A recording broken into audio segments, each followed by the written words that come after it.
But every week. Damn, that boy right there good, y'all. The man is a professional. Every week. Nailed it. Oh, do you do it every week? Uh-huh. But I was trying to give you a little spur of the moment awareness. Thank you, man. I appreciate that. I do. If it's what you do every week, to hell with it. You planned it. He's a gentleman and a scholar. Hey, Don't let him shortchange it. Easy with both of them, bud. Yeah. When I want to be. I use both terms loosely. When I want to be. I will say. All right. Texans report, man. A lot going on here.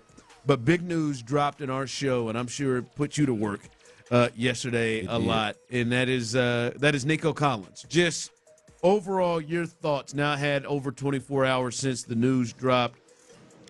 Your thoughts on the move of them making this. I guess your thoughts, were you surprised at all? I was. And maybe I shouldn't have been based off of the way this had been discussed. We heard Nick Caserio mention it unprompted, right? Like he addressed this before anybody actually asked him about it earlier in the offseason, which should have gotten the wheels turning a little bit, or at least got your mind thinking about, hey, this is something that they are thinking about, something that they are targeting. Even if you, and when I say you, I'm talking about me. Yeah. I thought it was a little early. I thought it was a little early, a little unnecessary, and that there was a lesson to be learned from, if there was a lesson to be learned from the Titus Howard deal, is that you don't necessarily have to do the deal early. You can wait a year, see how it plays out. And I did think also with the Stefon Diggs trade that, and this dispels my theory, them giving Nico this deal, but I thought when they made the Stefon Diggs trade that they might be having a wide receiver one kind of tryout. See which one of the three of these guys who we all think are special or have potential to be special. We know Stefon Diggs is special, but Nico and Tank both have special qualities. See who among the three of them, emerges as the number one wide receiver with C.J. Stroud in year two, both guys with expiring contracts, that being Stefon Diggs and Nico Collins, and see how it plays out this time next year or for next offseason. That's how I thought was the way to play it. They saw it different. I don't disagree with the value of Nico. The one place where I feel like I'm different from the way that y'all have discussed it in terms of, hey, he's got to prove it now, or he's got to show something. The expectation has changed, I think is the way you've characterized it. I agree with that. I think I go different in terms of the skepticism of how much you've seen, if it's enough. I thought I was seeing a lot from Nico even in the years when he was injured. Like in year two, when he goes out with the groin injury somewhere in the middle of the year, I thought he was emerging as the number one option for Davis Mills then, surpassing Brandon Cooks at that point. It was just an injury issue. So last year when he was healthy didn't really surprise me. I agree with the assessment of Nico as a player. I just thought it was a little early and a little unnecessary to do. But do I mind giving big money to what I believe is a big-time player? Nico Collins, absolutely not. I'm good with it. The crazy part for me is the lack of sample size in which you just talked about. Like I don't know. Like I've been doing some digging, and I've yet to find a receiver that's been paid that much and done less. Yeah, no, the sample size is not there. And I think there is a little bit of projection here based off of the small sample size, but then also I think, and this is kind of more nuanced or granular, but we were all here for this. What you saw from Nico Collins under the worst of circumstances, I thought was promising. Like with no quarterback, with no real offensive system to believe in. You go back and look at some of that film. You watched it, Clint. Yeah, no. I mean, in 2022 specifically, where it was almost worse than a rookie Davis Mills the year before, where it's like second-year Davis Mills struggling and some Kyle Allen games. Yeah. Like there's some tape of him catching passes from Kyle Allen. Like it was a rough year. We were there for it. And even in that, you could see that Nico Collins had some special qualities. I was able to see it back then. I thought it just needed to come together. I didn't expect it to come together so fast with a quarterback, a coach, and the Texans getting it all together. But you saw what it looked like when the circumstance was correct, and now we're led to believe that this is what it's going to look like. C.J. Stroud's going to be the quarterback. D'Amico Ryans is going to be the coach.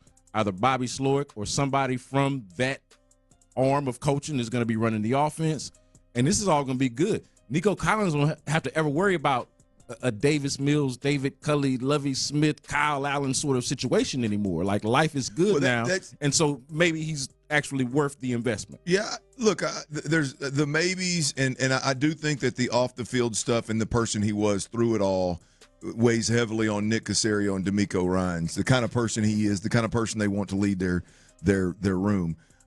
Where I differ there, B.Scott, for me is I get if the end game is, and Sean Pendergast and I were going back and forth about this earlier. If the end game is to explain away the lack of production for 2 years and the small sample size, in that capacity, cool, I got it.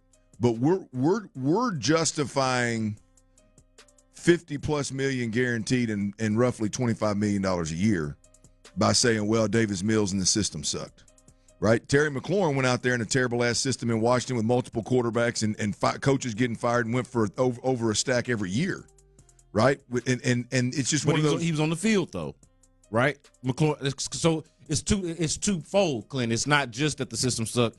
It was the other part that we do have to acknowledge. I know you kind of put this to the side earlier in the discussion, but it's the health. Like, he was inconsistently on the field and had a system that didn't work. And those two things combined made for a player that was like, okay, why would we believe this guy is a star? This third-round pick who doesn't stay on the field, sure, and has not had really anything around him to showcase really how good he can be. There was no reason to believe in this a year ago. Like, I think the skepticism makes sense, but there were just things kind of within the muck of it all, the mess of it all, that I think did tell us that Nico Collins had some potential. And then we saw what it looked like once the situation was right. So this is a little bit of getting ahead of it, paying them early. I understand how the salary cap works. Maybe you pay them now so it's not as expensive the next year. Over 4 years. If you do, in fact, believe that this wasn't fool's gold, like if they believe in it, like, hey, this wasn't an anomaly. Like, that's what I'm saying. If you don't think this is an anomaly, well, go ahead and invest in it if you think that by this time next year you're going to be investing in it anyway. And I assume that that's the way that they were thinking, and I can understand that even if I would have been more comfortable with waiting. Yeah. Brandon Scott with us. Texans report. For me, the most interesting thing about this whole situation is, so what's in Stefon Diggs' mind at this point now? Because I still think he is, despite however you want to feel, I still think there is some wild cardness to him on what he's going to bring to the table every week. Now, I believe, just based off his history, and my thinking is, if I'm him, all right, I'm probably not signing here next year. Like, after this 1 year, the likelihood of me getting my big deal after they just gave him this deal with Tank there is probably not coming here. So I'm wondering if in his mind, is he thinking, hey, I really want to show everybody and potentially my next landing spot that I can be a great teammate, a part of a great team? Or is his thought process, I want to show people that I can still put up numbers and I can still get what I can get, and that the end of last season was because of the system? Like, I wonder what his mindset is coming in when he sees that this deal happens and that he's probably here just 1 year. Yeah, that is interesting, because I don't know how Stefon Diggs necessarily views himself. We haven't actually had a chance to talk to him, as you guys are aware.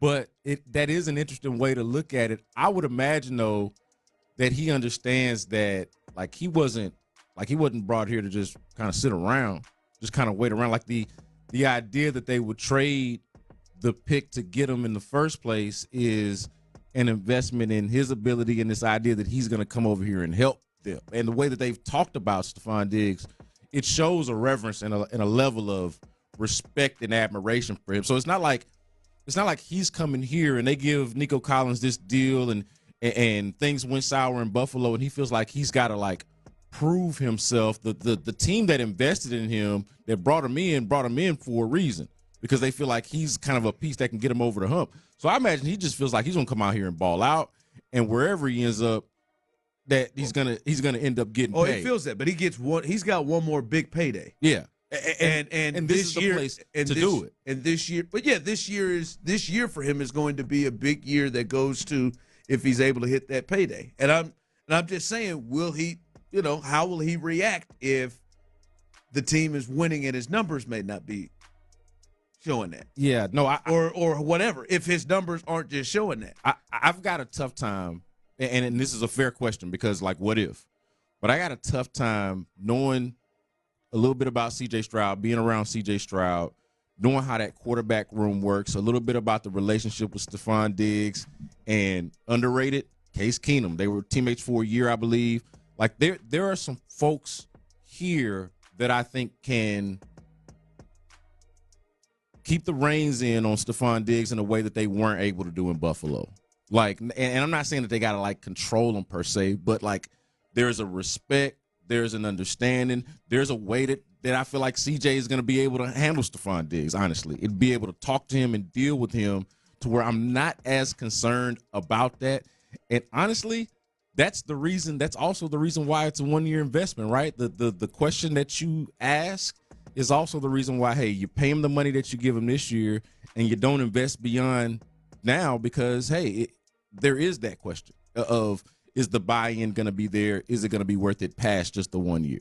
Yeah, we'll see. I think that move had some effect on him too. We'll see where it goes from here. But big news here. I'm sure you might want to keep up with